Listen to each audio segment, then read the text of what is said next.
Hello दोस्तों, आप सभी का स्वागत है हमारे फिजिक्स स्टडी पॉइंट पर।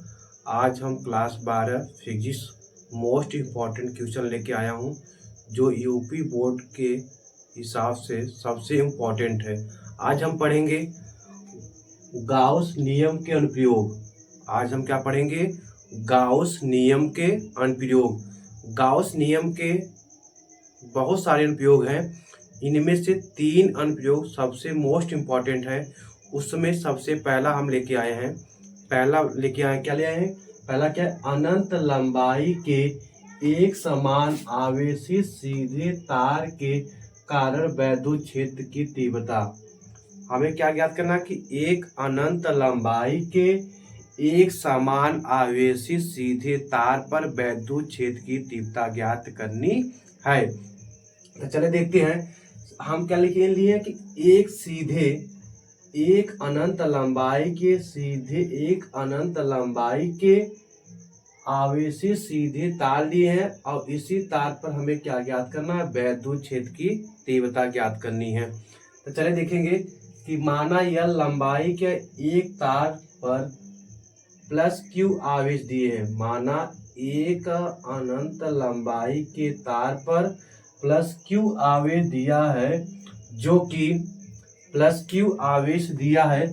जो कि यह लंबाई के तार पर समान रूप से वितरित है। क्या बोलेंगे फिर से? माना यह लंबाई के एक तार पर प्लस क्यू आवेश दिया गया है। क्या दिया गया है? प्लस क्यू आवेश दिया गया है, जो कि यह लंबाई के तार पर समान रूप से क्या वितरित है, जो समान रूप से वितरित है। इस तार से आर दूरी पर एक बिंदु P है। इस बिंदु P पर हमें वैद्युत क्षेत्र की तीव्रता ज्ञात करनी है। इस बिंदु P पर हमें वैद्युत क्षेत्र की तीव्रता ज्ञात करनी है। ठीक है, इस बिंदु पर एक बिंदु P है, इस बिंदु पर हमें वैद्युत क्षेत्र की तीव्रता ज्ञात करनी है। अतः यह लंबाई के तार के चारों ओर, जो एक क्या आती है तार की लंबाई है, वह यल है। लंबाई क्या दिया? अतः यह लंबाई के तार के चारों ओर एक बेलनाकार, मतलब इस तार के चारों ओर आर दूरी पर एक बेलनाकार गॉसियन पृष्ठ की रचना की जाती है। मतलब फिर सुन लेंगे कि इस तार से आर दूरी पर, ठीक है, अतः इस तार के आर दूरी पर के चारों ओर, आर दूरी के चारों ओर एक बेलनाकार गॉसियन पृष्ठ की रचना की गई है। गॉसियन पृष्ठ की रचना की गई है। अब देखिए, इस बिंदु P पर, मतलब इस बिंदु P पर वैद्युत क्षेत्र की तीव्रता, और क्या करेंगे, इसकी जो क्या थे अल्प दूरी है, क्या दिया है, इस पृष्ठ का क्या दिया है, अल्प दूरी है। दोनों एक ही दिशा में है। क्या है? दोनों एक ही दिशा में है, मतलब इनकी दोनों की दिशा क्या होती है? एक ही दिशा में है। इसलिए यहाँ पे जो थीटा बनेगा, थीटा बराबर क्या हो जाएगा? 0 अंश। क्या हो जाएगा? थीटा बराबर 0 अंश। पहले हम इसका क्या निकालेंगे? रेखीय आवेश। क्या निकालेंगे? रेखीय आवेश घनत्व। चले देखते हैं कि रेखीय आवेश घनत्व किसे कहते हैं। देखेंगे, किसी तार की प्रति एकांक लंबाई पर विपरीत आवेश, क्या बोलेंगे? किसी तार की प्रति एकांक लंबाई के विपरीत आवेश की मात्रा को रेखीय आवेश घनत्व कहते हैं। रेखीय आवेश घनत्व कहते हैं। इसे लेम्डा से प्रदर्शित करते हैं। तो लेम्डा बराबर हो जाएगा Q अपान L।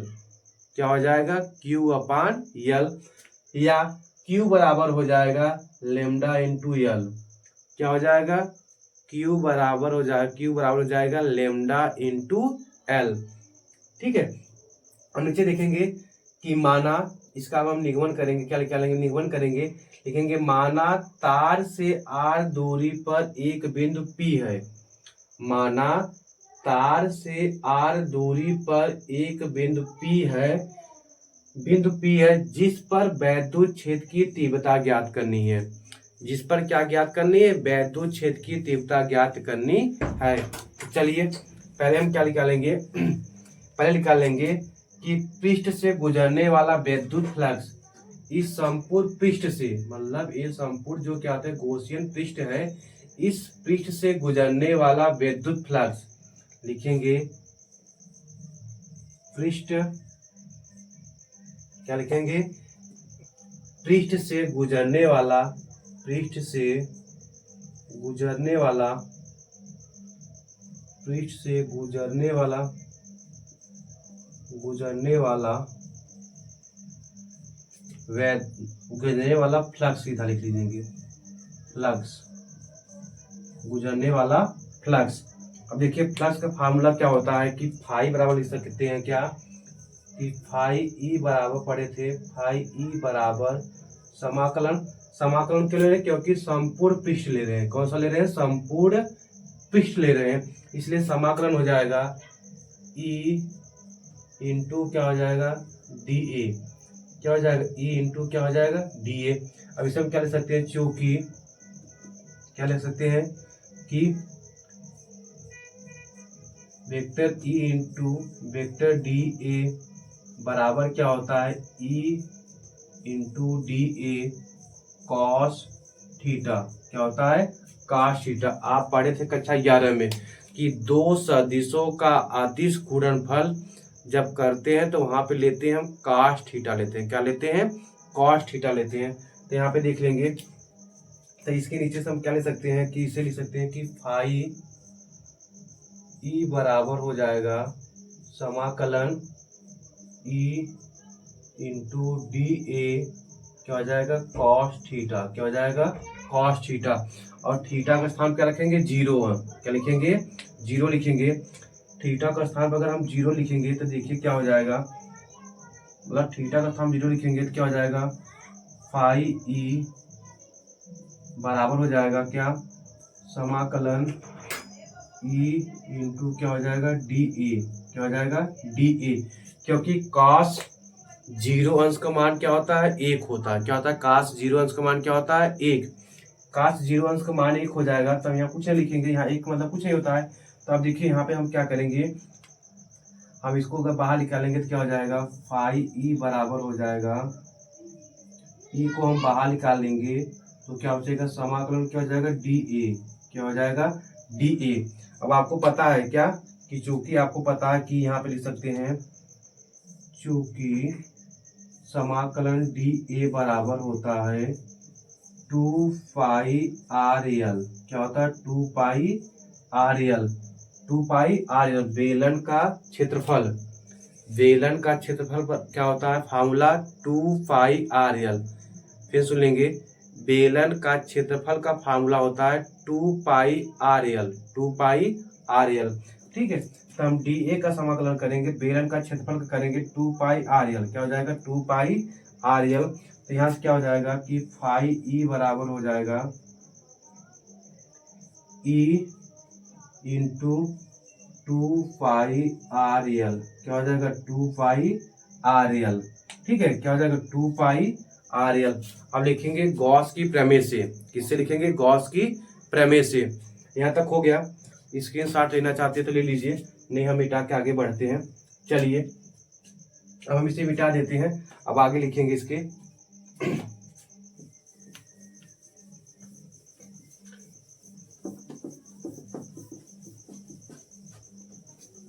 चलिए यहां से देखेंगे, अब लिखेंगे क्या?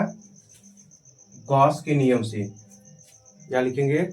किसके नियम से? गॉस के प्रमेय से। किसके प्रमेय से? गॉस की प्रमेय से। यहाँ लिख देंगे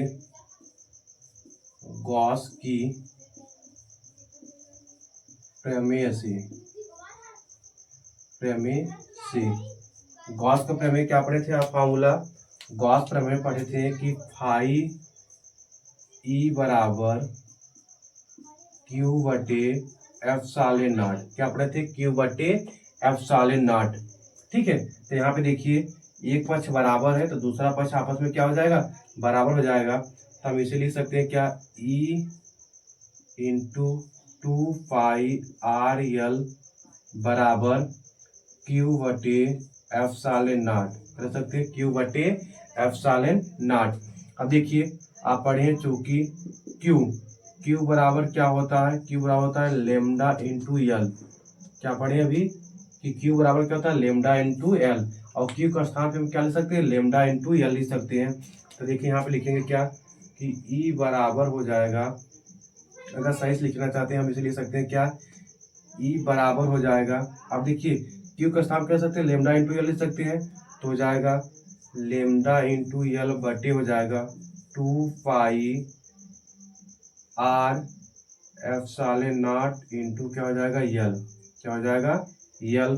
अब देखिए यहाँ से यल क्या हो जाएगा, कैंसिल हो जाएगा, तो क्या बचेगा, देखिए क्या बचेगा, E बराबर हम लिख सकते हैं क्या कि लेमडा बटे 2πr एप्सिलॉन नॉट, क्या लिख सकते हैं एप्सिलॉन नॉट।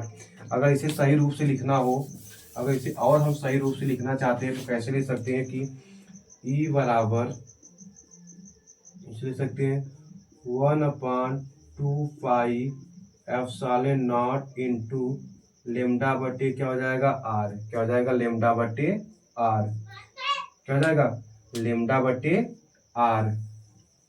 यही हमें क्या कहलाता है, यही हमारा कहलाता है कि अनंत लंबाई के समान आवेशित सीधे तार के कारण वैद्युत क्षेत्र की तीव्रता।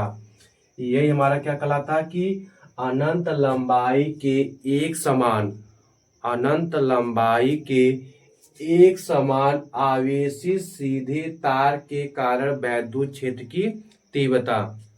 या इसे हम एक तरह से और लिख सकते हैं, या करके इसे हम लिख सकते हैं क्या कि या आप करके लिख सकते हैं, कहीं पे दिखा आपको लिखे मतलब कहीं पे लिखा हुआ दिखाई देगा कि E बराबर 1/4π एप्सिलॉन नॉट इंटू 2 लेमडा बटे आर, क्या हो जाएगा 2 लेमडा बटे आर।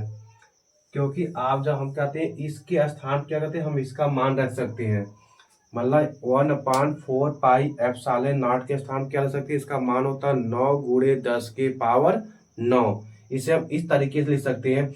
हम देखेंगे यहाँ पे 2 से कटा देंगे तो यहाँ 2 एकम 2 2 दूना क्या हो जाएगा 4, यहाँ पे क्या कट जाएगा तो यहाँ 2 ही बचेगा, इसके जैसा आ जाएगा। आई होप आप ये वीडियो समझ में आया होगा। अगर आपको ऐसी वीडियो पढ़नी है तो हमारे इस चैनल को लाइक करिए, शेयर करिए, कमेंट करिए।